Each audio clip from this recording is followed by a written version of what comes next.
السلام عليكم، كيف حالكم؟ اليوم نعمل مسابقات لما وبراء. اليوم هنعمل مسابقات حماسية واللي بيفوز له مكافأة. وهلا اللي ورا الكاميرا هلا هيسألونا أسئلة، واللي بيمسك هذه أول هو هيجاوب أول.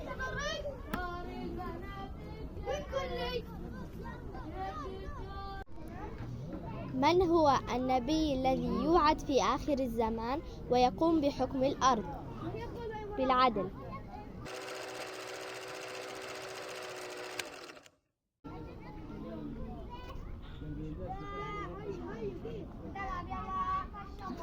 عيسى.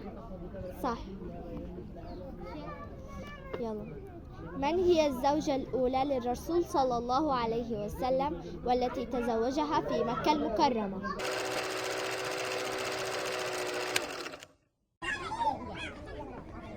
خديجة. أحسنت. من هو الذي نزل بالقرآن الكريم على سيدنا محمد صلى الله عليه وسلم؟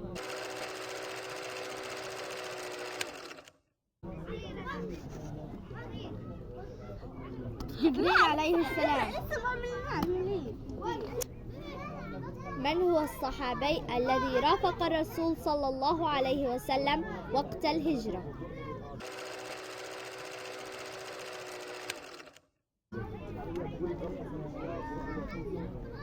أبو بكر الصديق. السؤال الحاسم. ما هو اسم الغار الذي تخبأ فيه الرسول صلى الله عليه وسلم وأبو بكر الصديق أثناء الهجرة؟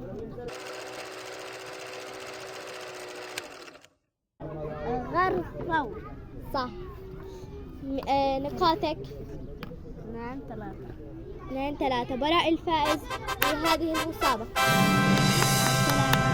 لازم تحطوا لايك وشير وسبسكرايب. باي.